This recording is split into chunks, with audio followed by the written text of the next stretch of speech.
The town of Hollow Creek was small, nestled in a valley surrounded by rolling hills. It was a quiet place where most folks knew their neighbors, their secrets, and their deepest fears. One fear they all shared was the Whispering Woods, a place shrouded in mystery and legend. The woods stood at the edge of town, a dark and brooding presence that seemed to watch over Hollow Creek. Legends spoke of strange whispers carried on the wind, whispers that chilled you to the bone and made your skin crawl. Emily, Mike, and Jenny had grown up hearing these stories from their parents and grandparents. They often dismissed them as mere tales to scare children, nothing more than old wives' tales. Yet, on long summer days, the woods beckoned with the promise of adventure and the thrill of the unknown. They often explored the outer edges, daring each other to go further into the shadows. But they always turned back, a sliver of fear holding them in check, a fear they could never quite shake off. One particularly hot July afternoon, the friends found themselves drawn to the edge of the woods once more, the air thick with anticipation. The air hung heavy and still, as if the day itself were holding its breath, waiting for something to happen. The silence was broken only by the drone of cicadas and the distant call of a crow, adding to the eerie atmosphere. "I dare you," Mike said, his voice barely a whisper. "Go into the woods," he challenged, his eyes gleaming with a mix of fear and excitement. The friends exchanged nervous glances, each one wondering if they had the courage to take the first step into the unknown. The entrance to the woods loomed before them, dark and inviting, promising secrets and stories untold. With a deep breath, Emily took a hesitant step forward, breaking the spell of hesitation that had held them back for so long.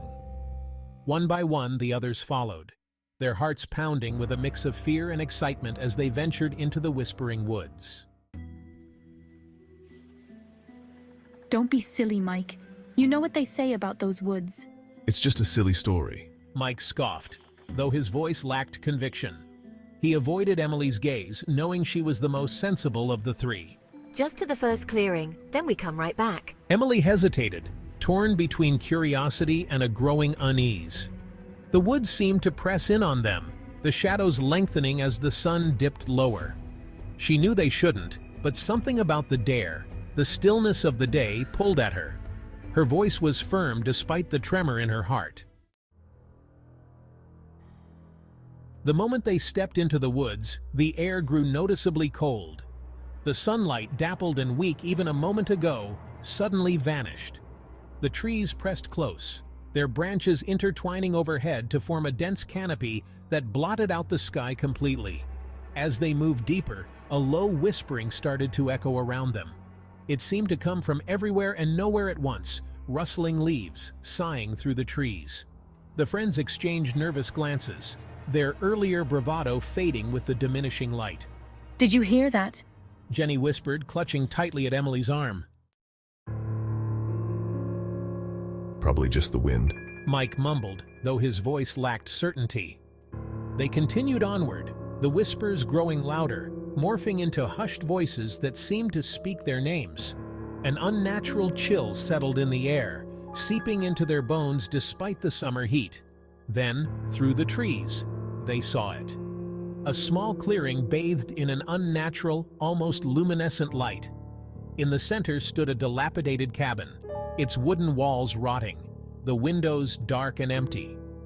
Strangely, the whispering ceased as they approached the clearing.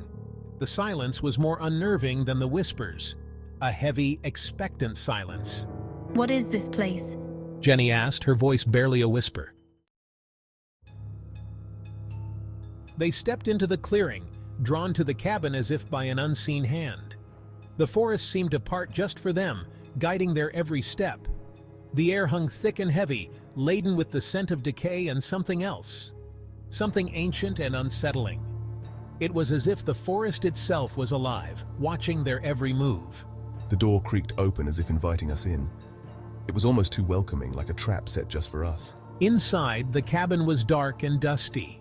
The air was thick with the smell of old wood and neglect. Cobwebs hung from every corner, and the musty air caught in their throats.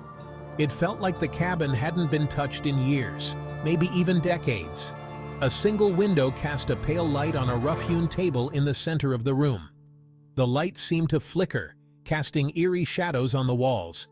On it lay a leather-bound journal, its pages yellowed with age.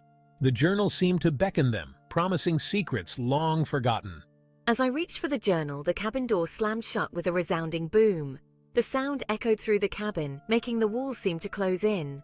They whirled around, hearts pounding, just as the shadows in the corners began to writhe and twist. The darkness seemed to come alive, moving with a will of its own. The whispers returned, louder this time, closer, morphing into guttural voices that seemed to claw at their sanity. It was as if the forest and the cabin were conspiring against them. We're trapped. There was no escape, no way out. The forest had them now, and it wasn't letting go. Fear, sharp and cold, gripped Emily's heart. She stumbled back, bumping against the table. Her hand landed on the journal, its leather cover surprisingly warm beneath her fingers. As if compelled by an unknown force, she opened it. The pages were filled with spidery handwriting.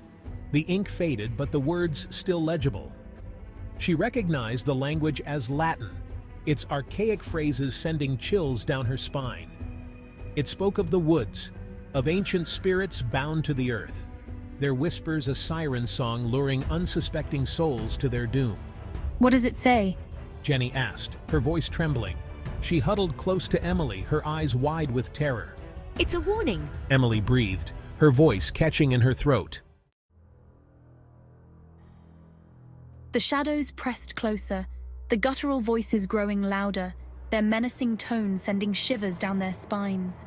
The air grew heavy, difficult to breathe, as if the very essence of life was being sucked from the room. Panic welled up inside Emily, threatening to consume her. Then her gaze fell upon a passage near the end of the journal. It was circled in faded ink, the words underlined with a desperate flourish. It was an incantation, a ritual to appease the spirits, to gain safe passage from the woods. Hope flickered in the darkness, fragile but tenacious. Emily held the journal tightly, the words swimming before her eyes. The air crackled with unseen energy, the guttural voices growing louder, their tone hungry and expectant. What does it say? What do we have to do? Mike's voice was high-pitched, edged with desperation. He stood frozen, fear etched on his face as the shadows danced around them. Taking a deep breath, Emily began to read aloud. The Latin words felt strange on her tongue, ancient and powerful. As she spoke, the air grew colder, the shadows more defined. The cabin seemed to pulse with a life of its own, the floorboards groaning beneath their feet. Repeat after me. Together, their voices blending in a desperate plea, they recited the incantation. The cabin groaned, the shadows writhed, and then silence. The heavy air lifted, the oppressive atmosphere dissipating like smoke on the wind. The cabin door swung open, revealing the clearing bathed in the soft light of the setting sun. Without a word, they stumbled out, their legs shaky beneath them. They didn't stop running until they reached the familiar edge of the woods, the sounds and smells of the town washing over them like a balm. Collapsing onto the soft grass, they gasped for breath, their hearts still pounding in their chests. We made it. As darkness fell, painting the sky in hues of purple and orange, the forest seemed to come alive with an eerie beauty. They made their way back to town, their footsteps echoing softly on the forest floor. They walked in silence, each lost in their own thoughts, the weight of the day's events heavy on their shoulders. The events of the day replaying in their minds like a haunting melody they couldn't escape. They had gone into the whispering woods seeking adventure, hoping to uncover its secrets and perhaps find a thrill. But they had found something far more ancient and terrifying than they could have ever imagined, something that defied explanation. The whispering woods stood silent at the edge of town, a sentinel of dark memories and untold stories. Their dark silhouette a stark reminder of the horrors they had witnessed, a silhouette that seemed to watch them as they left. But as they turned to leave, a sense of unease settled over them. A faint whisper carried on the wind reached their ears, sending shivers down their spines. It seemed to say their names, each syllable a ghostly echo that lingered in the air. A final chilling reminder that the woods never truly let go of those who dared to enter their domain, a grip that tightened with every step they took away. They never spoke of their experience again, but the memory lingered, a shadow in the corners of their minds that refused to fade. A shadow that would sometimes surface in their dreams, turning them into nightmares. And sometimes, late at night, when the world was quiet and the shadows grew long, when the wind whispered through the trees, it carried with it the voices of the past. They could almost hear the voices calling their names, a haunting chorus that beckoned them back. Beckoning them back to the haunted depths of the Whispering Woods, a place that would forever be a part of them, a place that remembered.